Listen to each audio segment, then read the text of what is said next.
Hello, everyone. I'm Donna Ellis. And I'm Gwendolyn Flynn, Gwen. Welcome to the New Answers podcast. Today, we're talking about critical thinking and its use as a tool, a social tool in a modern world, sometimes an antisocial world, but certainly one that's filled with a lot of information. Gwen, can you tell us a little more about why we're talking about this topic today? Absolutely. So we're living in this fast changing world with all kinds of new technologies and new ways of interacting with each other. I mean, we have cameras in our phones now, right? And that technology now has the ability to erase images that we feel doesn't fit the perfect composition of our photos. I mean, that's where we've come to with technology.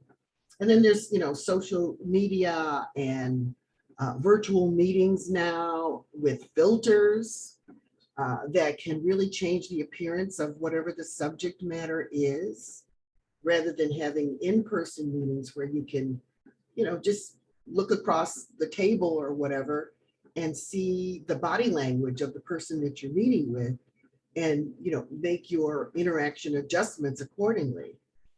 So, and there's new information coming to us not only through technology but through the health, for instance. We're coming out of the pandemic. We got new words coming at us and new conditions. COVID-19 was new, and then now there's long-term COVID. There's RSV. These are all kind of new conditions that we haven't had to deal with before. And then there's us kind of finding our way in this new changing world, right? Our job marketplace is changing. It's affecting our livelihood. We're hearing now about artificial intelligence, AI, which again is new, unfamiliar, but it has the ability to change your voices and, again, images in a number of different places. So with all this new information coming at us all at once, it's affecting all aspects of our lives. So we have to try to figure out what's real and what's being manipulated to appear real, and what's the reason for that manipulation. So how do we know what's legitimate or what's not legitimate? And so we're thinking that critical thinking can help us make those distinctions. Absolutely, because we've talked before about opinion versus journalism and how the title of a story in the newspaper or in the news may say one thing, but the facts are something else. And when it comes to our communication, we sometimes think that we are getting something from a trusted source and they can make themselves appear to be that trusted source, whether it's a business or a friend. Like recently, I got an email that I thought was from you and said that you were injured, but there was a bigger story behind that. And you had to use some critical thinking when something likely was disguised to be a trusted source for you. Can you tell us what happened, Gwen? Oh, absolutely. Oh, it was so, I don't know, crushing for a number of reasons. So I think of myself as a critical thinker. I mean, and for me, that means that I don't take situations at face value. I will do some digging before I make a decision or take action or take a position on anything. At least that's what I thought. But I faced a situation recently that caused me to really rethink my process for critical thinking. So that email that you talked about that you got, here's what happened. And I'll give you a little background first, and then I'll tell you exactly, what happened and then what I did about it. So I have these two AT&T accounts, AT&T, right? Well-known company. I recently updated my payment information because I had some changes going on with my finances. So I updated the payment information on one account, but I neglected to make that change on the other account. AT&T reached out to me and said, hey, there's something needs to be updated here.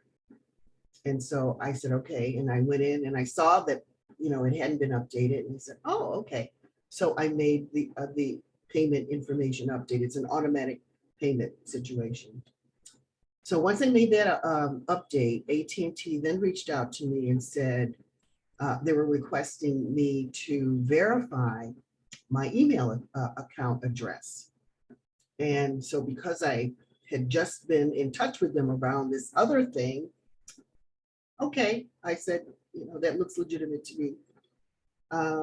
So when I received that message, what ended up, being bogus, even though I reviewed it and it looked similar to the messages that I'd received previously from AT&T. There was nothing different about it. It was looking at all the fine print and everything.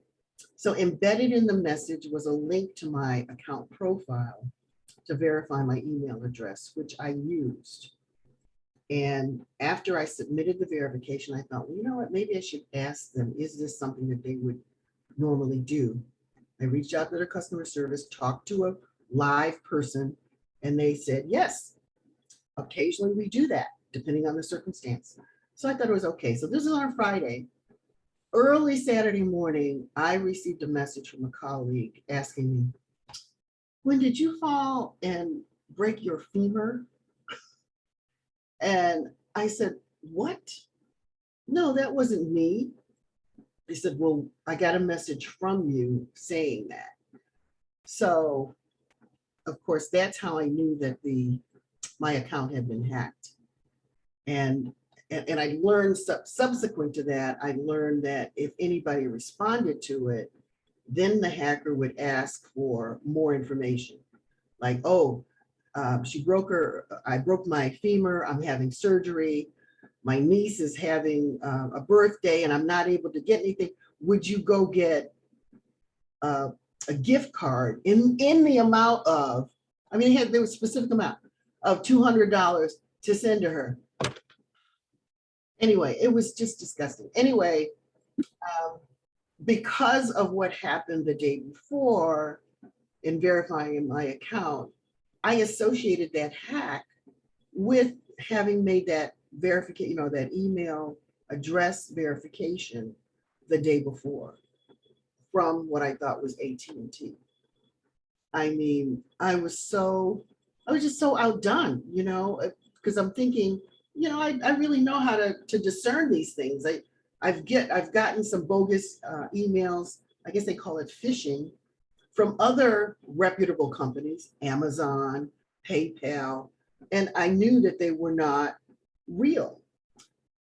What in the world happened that I missed in this message? I don't know. So that's my situation, and I'm relaying it, as embarrassed as I am to do it, because I'm thinking it might be helpful to other people. Maybe you've undergone this in your life, and we want to hear from you if that's the case. But more importantly, we want to talk more about what it is we can do to prevent this from happening in the future. Yeah, there are specific steps that are traditional for critical thinking, but there are other ways that we can look at it and we can learn to utilize it and remember to do it because it's very important. And in our part 2, we'll talk all about that. And I'll tell you how I knew it wasn't from Gwen, and there was a technological way that I found out too, more than just knowing that something's fishy here. I don't think that's Gwen. So we'll see you next time when we talk in part 2 about critical thinking and on the New Answers podcast. Until then, I'm Donna Ellis. And I'm Gwen Flynn. And we'll see you next time.